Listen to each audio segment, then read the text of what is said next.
आज हामी माननीय जला सङ्ग्रौला यानि कि टीका सङ्ग्रौला उहाँको कुरा सुनौँ है त ल। मलाई एउटा ठुलो राजनीतिक दलको नेताले के भन्नुहुँदैछ? हिजो मात्र उहाँलाई एउटा ठुलो राजनीतिक दलको नेताले, को हो त तपाईँलाई थाहा छैन? अहिले यहाँ ठुलो राजनीतिक दल त बुझ्नुभयो नि, ठुलो राजनीतिक दल रासोपा छ। रासोपा नेपालमा एउटा ठुलो दल त छ नि अहिले रासोपा, होइन? के भनेछन् फेरि सुनौँ है त। मैले त सार्वजनिक गरेको छुइनँ, मेरो इनबक्समा आएर त जेल जान्छस्, तेरो यात्रा जेलको हो भनेर भन्नुभयो। उहाँको यात्रा जेल हो, जेल जान्छस् भनेर भन्नुभयो अरे। तपाईँले गलत बुझ्नुभयो के माननीयज्यू। त्यो जेनजी मोमेन्टको बेलामा तपाईँ जेल जानुभएको थियो नि त आफ्नो नेता छुटाउन, अनि तपाईँको शुभचिन्तक हुनुहुँदो रहेछ त्यो ठुलो दलको नेता। अझै पनि तपाईँका नेता कार्यकर्ताहरू जेलमै छन् कि छुटाउन जानु पो भनेर भने हो त। गलत नबुझ्नु न। अरू पनि सुनौँ है त के भन्नु। मलाई केही पनि थाहा छैन। त्यसपछि किन र हजुर भनेको तेरो सरकार सधैँ छ, तैँले त जे गर्दा नि हुन्छ नि, तेरो यात्रा त जेलको भनेर पठाउनु भएको छ। यो चाहिँ ठिक भन्नुभएको हो। सरकार त तपाईँकै त हो त, सरकार अर्काको हो त, तपाईँकै सरकार हो त। तपाईँले जे गरे पनि त हुन्छ नि त। अहिले भएको छैन त, प्रमाण बिना आधार बिना होइन, बायस भएर मान्छेहरू पक्रिँदै लानुहुन्छ अनि फेरि छुटेर आउँछन्, अनि त ठिकै भने हो त। अनि जे गर्दा नि त हुन्छ नि त, सरकार तपाईँको त। यसमा अन्यथा मन नदुखाउनु न, मन नदुखाउनु। यो पनि पछि म हाम्रो अधिकृत जीवहरूलाई पनि म देखाउँछु। त्यस कारणले गर्दा त्यो चाहिँ अधिकृत जीवहरूलाई देखाउने होइन। हाम्रो तपाईँलाई थाहा छैन हाम्रो ब्युरोक्रेसी कस्तो छ भनेर। अब अधिकृतलाई देखाउनुहुन्छ, त्यस पछाडि अधिकृतहरूले माथि उपसचिवलाई देखाउनुपर्छ, उपसचिवले त्यसपछि सहसचिवलाई देखाउनुपर्छ, अनि सहसचिवले सचिवलाई, अनि त्यस पछाडि मन्त्रीलाई, होइन? अनि कार्यान्वयन गर्न अलिक जटिल छ भने त्यस पछाडि माथि माथि माथि जानुपर्छ। बरुभन्दा डाइरेक्ट तपाईँकै गृहमन्त्री चाहिँ डाइरेक्ट दिनुहोस्, डाइरेक्ट।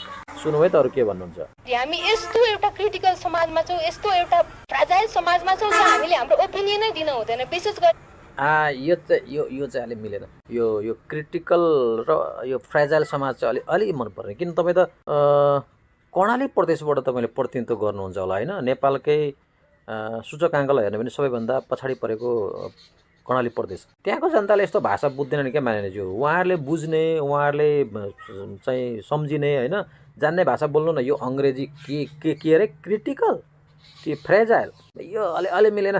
ठाउँ अनुसारको भाषा बोल्नुहोस् के। यो महिलाहरूलाई चरित्र हत्या बढी हुने चाहिँ पोलिटिकल्ली अलिकति लाउड एन्ड क्लियर ओपिनियन दिने महिलाहरूमाथि यस्तो चाहिँ चरित्र मलाई हेर्नुभएको अन्यथा ल्याएको छैन हामीले। भिक्टिम कार्ड खेल्नु रहेछ, भिक्टिम कार्ड। महिलाहरूलाई भन्नुभयो नि। अहिले महिलाको याद आयो तपाईँलाई? अमिषा पराजुलीलाई पढ्दाखेरि पनि तपाईँलाई भन्दा ठुलो उनलाई चाहिँ साइबर बुलिङ भएको थियो। खुसबु ओल्लै भएको छ। त्यतिखेर पनि तपाईँ सांसदै हुनु त तपाईँले त्यतिखेर त बोल्नु भएन। अहिले तपाईँलाई परेपछि चाहिँ महिलाहरूलाई भन्ने कुरा आयो। यो भिक्टिम कार्ड हो, यो भिक्टिम कार्ड नखेल्नुहोस् माननीयज्यू। हत्याको श्रृङ्खलाहरू बारम्बार घटिरहन्छ। यसलाई पनि कसरी हुन्छ, नियम कानुनमा लेखिएका कुराहरू चाहिँ अक्षरशः पालना गरे। यदि विधिको शासनभन्दा दायाँ बायाँ कोही हुन खोज्छ भने त्यसलाई प्रश्नले सच्याउने हो। आज हामी ठिक भन्नु, प्रश्नले सच्याउने हो, प्रश्नले सच्याउने हो।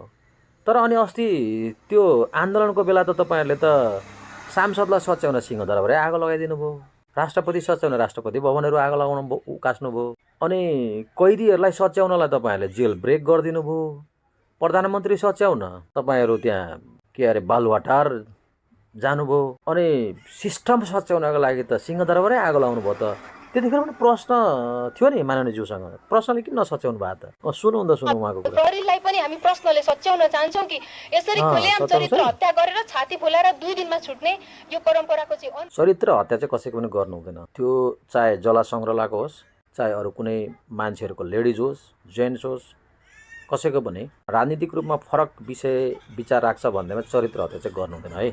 यो चाहिँ ठिक हो। फेरि एउटा कुरा चाहिँ के हो भने 2 दिनमै छाती फुकाएर फर्केर आउने कुराको चाहिँ अन्त्य हुनुपर्छ। त्यसको लागि सबैभन्दा पहिले प्रहरीले आवश्यक प्रमाण आधारका आधारमा मान्छे नियन्त्रण लिनु पर्यो। अनि मात्रै के हुन्छ भन्दाखेरि तथ्य र प्रमाण र आधारका आधारमा अदालतले जेल पठाउँछ। विधिको शासन भन्ने कुरा पहिले माननीयज्यूले बुझ्नु पर्यो। यहाँ प्रहरीले पक्रेर लाने बित्तिकै जेल सजाय तोक्ने प्रहरीको काम होइन। प्रहरीको काम अध्ययन अनुसन्धान गर्ने, प्रमाण जुटाउने र अदालतमा बुझाउने। बाँकी काम अदालतको तथ्य प्रमाण र आधारले पुग्यो भने सेपरेसन अफ पावर भन्ने तपाईँलाई थाहा छैन कि? थाहा छैन? त्यो पनि अध्ययन गर्नुहोस् है। र अन्त्यमा चरित्र हत्या चाहिँ कसैको पनि गर्नु हुँदैन। हस् त, नमस्कार।